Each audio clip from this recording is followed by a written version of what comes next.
Hello guys, Flanker here. As you might have already noticed, the Ashes of Creation community is famous for its endless and heated debates about literally everything. And today we're going to talk about one of the most crucial topics that I believe is very underrated. Please make sure to watch this video until the end before rushing to write angry comments, as this issue can be critical to the future of Ashes of Creation. So, we're gonna talk about progression speed and more specifically leveling speed. It might seem like it's too early to seriously discuss this when Alpha 2 has not even started yet. However, in my opinion, this is the perfect time to address it, right before the active testing phase begins. Besides, I assume that most, if not all of the points that I'm about to make are relevant now and will remain relevant at any given time. One of the goals of a good MMO is to keep players engaged for as long as possible. There is a reason why some people spend years playing WoW or Lineage 2 or even New World, may the god of MMOs have mercy on its soul. Low player retention is the reason why servers start slowly emptying out, zones become deserted, the in-game economy goes into a recession, and eventually the game reaches a point of no return and falls into a death spiral. This threat is much more serious when we are talking about a subscription-based game like Ashes of Creation. Less players mean less revenue for the studio, which often leads to staff reductions, and that, as a result, leads to less frequent updates and patches, and once again, rare updates lead to more players leaving. Basically, if a game has enough content for 3 months, the average player will leave after 3 months. Simple as that. Anyway, progression is one of the key elements that keeps players engaged, and leveling is a huge part of progression. So it's fair to ask a simple question: why not just make it longer? But it's not that easy, and there are multiple factors that must be taken into account. So we'll go through the arguments in favor of slower leveling and the counterpoints. And while doing that, I encourage you to look at these arguments not just from your own personal perspective, whether you like it or not, but from the viewpoint of the game's overall health and longevity. Additionally, I hope to address certain concerns that some players might have due to a lack of information or misunderstanding of why things are the way they are. Also, if you have your own arguments that are not mentioned in this video, feel free to share them in the comments. As you have probably noticed, I read and reply to all of them. And I hope I haven't disappointed you with my previous videos, and I definitely have no intention to do so in future, so why not subscribe to the channel, my dear viewer?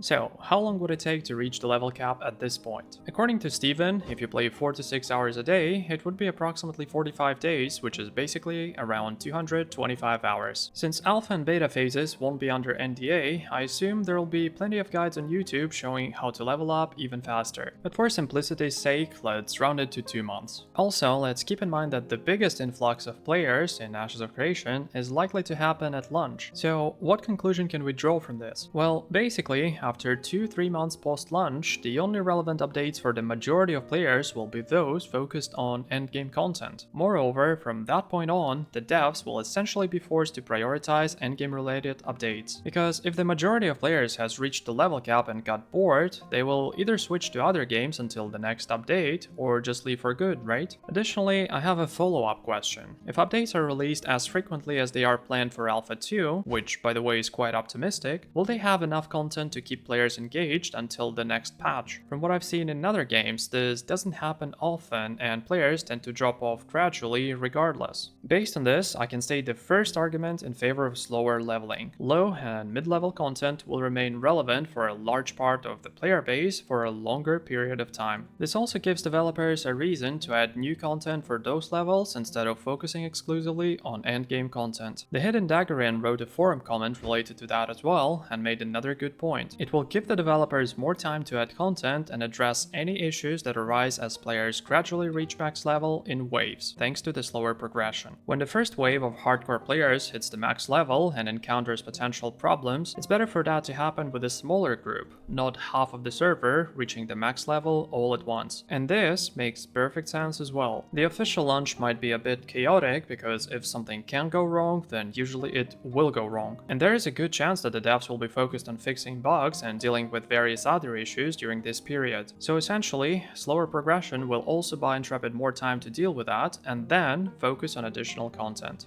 Once again, let's assume that the average player will reach the max level within 2 months. But here's the thing, this might only be relevant for new servers with no nodes, no gear, no gold, basically nothing at all during the early stages. The developers estimate that players will reach the max level before a quarter of nodes reaches stage 3. However, it's not going to be the case several months after launch for a number of reasons. First of all, as we mentioned earlier, players will quickly figure out the fastest ways to grind XP, and there'll be plenty of guides on YouTube. This also applies to the release as well. Secondly, nodes will be more developed and more story arcs and quests will become available. Additionally, the market will be more established, making it much easier to buy low-level gear, consumables, and food. All these factors speed up the leveling process. Then, players might also get help from their friends, guilds, or just kind strangers, which isn't a bad thing of course, but it's still a factor to keep in mind. And finally, players might also get power leveled by their high-level friends. While there are certain restrictions around level disparity, a level 42 player could still get carried in a high-level hunting ground while being in a group with level 50 players and save a lot of time. Ascalon wrote a comment that might be relevant here, suggesting that leveling the first character should be slow, but leveling alts should take less time. The thing is, anyone will level their second character faster than the first one. Not only for the reasons I have mentioned, but also because it just happens naturally. You already know where to go, what to do, and you have the goal to gear up your character from level 1. Additionally, with more experience, you're likely to die less frequently while leveling, which means fewer death penalties. There's also another serious counterpoint to this suggestion, but we will cover that in chapter 4. So in general, progression might end up being 30 to 50% faster, and that's definitely a reason to worry. In this case, there is a chance that certain parts of the low and mid-level content will be skipped, and I don't think that's really a good thing. In conclusion to this chapter, argument number 2, why leveling should be slower initially. The time it takes to reach max level will significantly decrease over time for the reasons we just discussed.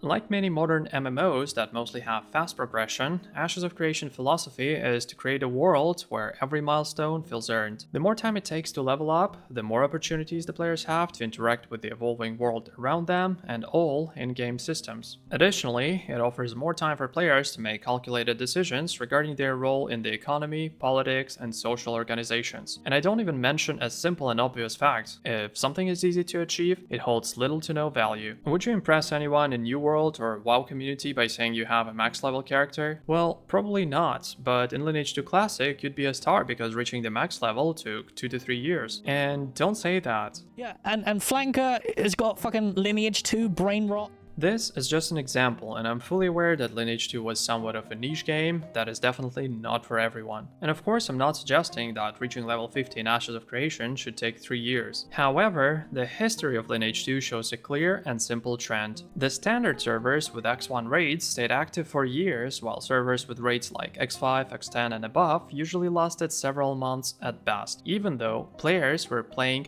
the same game. The reason for this is pretty obvious. Players would reach the max level quickly, spend some time in endgame loops, then get bored and leave. And keep in mind that in Lineage 2, players spend 90% of their time, if not more, on pure grind, while Ashes of Creation offers a much greater variety of activities when it comes to leveling. On top of that, not every new level felt rewarding at all, and most modern MMO players would literally go mad from the monotony. But, as a former Lineage 2 player himself, Steven is well aware of this issue and he addressed it in one of the AMAs. I heard leveling will take some time. I like this a lot. I do too. It's important to have systems in place that have varying degrees of progression difficulty. And with the adventuring class, I feel comfortable that a time investment should reap an equitable reward, and that time investment should be relatively significant. Was that convincing enough, or do you still have some concerns? Oh, you do? Okay. With leveling set to take a while, will each level have a reward attached to it, such as learning an ability, a talent point, or perhaps class quests, etc.? Or will there be levels where you don't get something? You're gonna get something for each level. There are gonna be some levels that are more monumentous in your progression than other levels, but I don't like the drought between leveling process where you get nothing for a level. I think that's anticlimactic. I think it is It is not indicative of a good reward system or a good progression system. I think you can emphasize some levels more than others, and that's a great way to do progression. But I think ultimately that you should see a reward for your progress or effort spent at a granular level, and that's something that's quantitative and compels you to continue progressing. Yeah, of course. We want to keep you wanting to level up.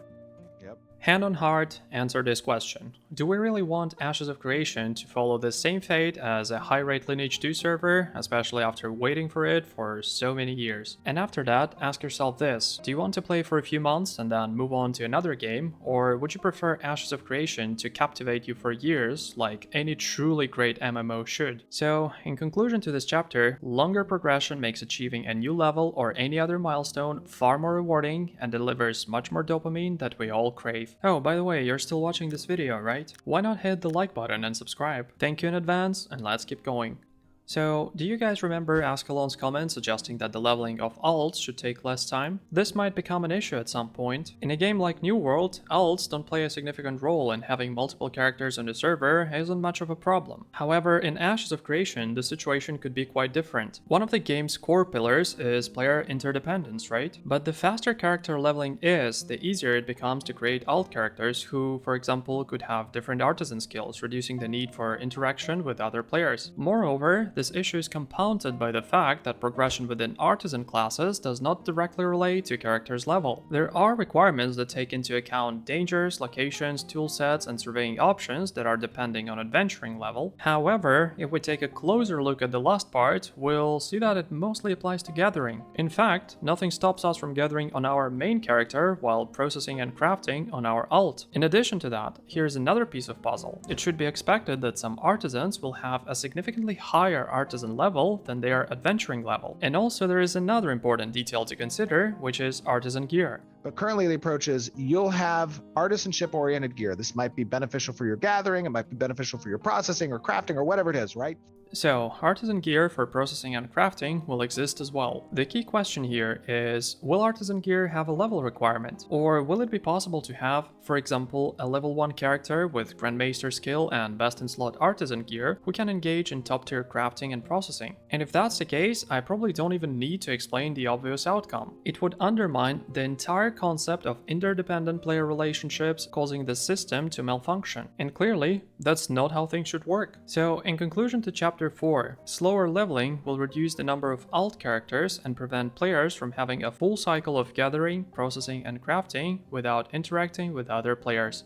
Once again, let's mention the much suffering New World. Upon release, it took me just a few days to reach the max level, and now, from what I've heard, it can be done even faster. I think I know the answer to this, but let me ask those who still play it. How many players are crafting and selling gear for low and mid-level players? Obviously, I'm not talking about crafting just to level up a trade skill. And one more question, how thoroughly does a new player explore the world of Eternum? How many story arcs and quests, apart from the main storyline, do they complete? Probably not that many, right? Also, correct me if I'm wrong, as I've never played WoW, but the situation there isn't much different. From what I've heard, it even got to the point where they started selling level boosts so that new players could reach the level cap as quickly as possible while skipping the majority of low and mid-level content. Of course, someone may argue that these games have been around for many years, and they would be right, but that's not the point. What I'm saying is that if leveling in Ashes of Creation took, let's say, 20 hours, we would end up with the same situation as WoW or New World. On the other hand, if it took 2000 hours, players would have more than enough time to explore the entire world and complete all the quests in between mob farming. As long as gaining XP from different activities is more or less balanced, players will get to experience a much wider variety of content and it won't feel monotonous. And yeah, by balanced, I don't mean equal, because breaking through elite mobs in a dungeon with a group requires more effort than peacefully chopping trees. But chopping trees should still provide some XP as well. And based on what we know, that's exactly how it works now, so the key here is adjusting the amount of XP earned from each activity to keep things balanced. In the meantime, auction houses would be stoked with gear from level 1 to level 50 because there would always be demand and all of it would remain relevant for a long time. Therefore, we arrive at the conclusion for chapter 5. Slower progression positively impacts the in-game economy and minimizes the amount of low and mid-level content that players might otherwise skip.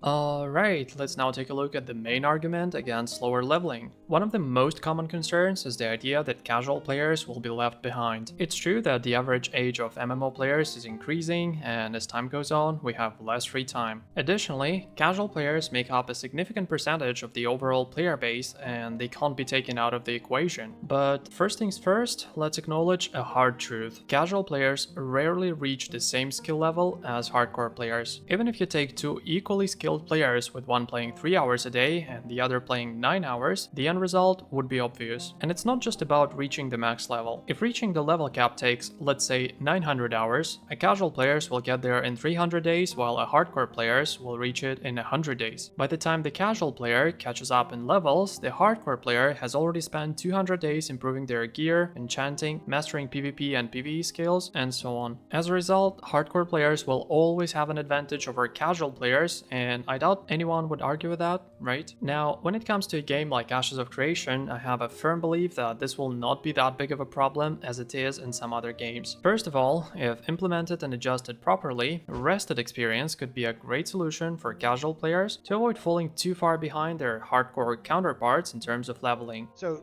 if you didn't own a freehold out in a location or hunting ground where you would be participating in some type of adventuring or quest, and you see a tavern with a bed available, you may want to make a stop there and utilize the bed so that when you go out to the nearby hunting ground, you get that rested experience. And that's an important aspect of this.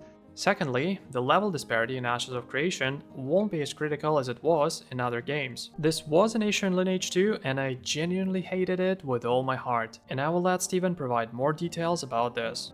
What power difference can we expect to see with a small level gap, say 2 to 4 levels? Particularly for PvP, will power difference be more reliant on gear or levels as we level up? I would say that the power difference is going to be somewhat equal between gear and levels. One thing I cannot stand about MMOs is that they apply a dampener to damage done or abilities if a target is outside of a certain level range. And that includes both PvE and PvP. If I have a skill that does 1,000 damage to a target of equal level, I don't want my skill to do 0 damage to a target that's 5 levels above me. I like the idea of batting outside of my weight class. I think that's a cool achievement factor. It gives me motivation to try more difficult things. Then, there are players who think that the actual game and fun only starts at max level. While it may be true in some games like New World or WoW, it's definitely not gonna be the case. If we don't take quests or secondary archetypes into account, there is literally no content that is locked behind a certain level requirement. The only exception is freeholds, but that's a different topic and we'll get to that in a moment. Castle sieges, node wars, and guild wars do not require players to reach a specific level in order to participate. Moreover, lower level characters will have usefulness in such events that does not depend on their level or gear. And when it comes to having fun, well, if Intrepid eventually delivers everything they promised, I'm ready to take a bet that even the most boring person on planet Earth will find a way to have fun in Ashes of Creation. There was like 10 times less content and activities in Lineage 2, yet we still had a lot of fun whether we were level 45 or 62, because level didn't matter. Yeah, and Flanker has got fucking Lineage 2 brain rot.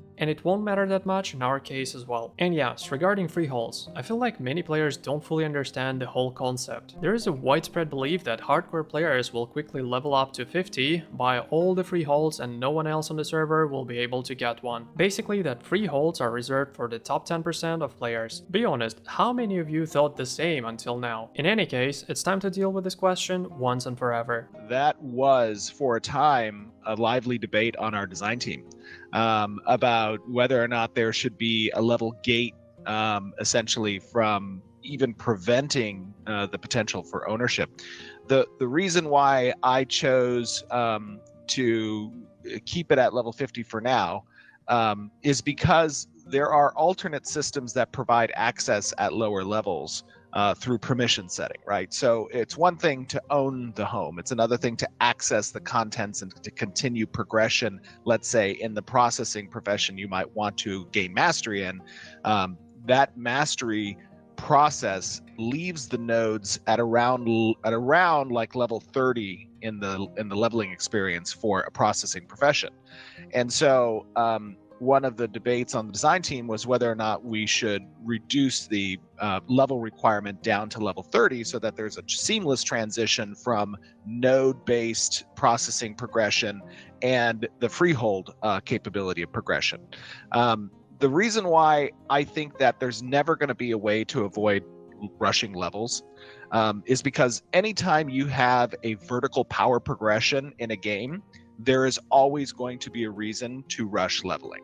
And that's just kind of the standard MMO experience that many of us have had, right? Not all of us do it because not all of us really care about the vertical progression there, or have the time and ability to do it, right? But generally, so long as there's a vertical power structure in place, you're going to have an incentive to rush that leveling process.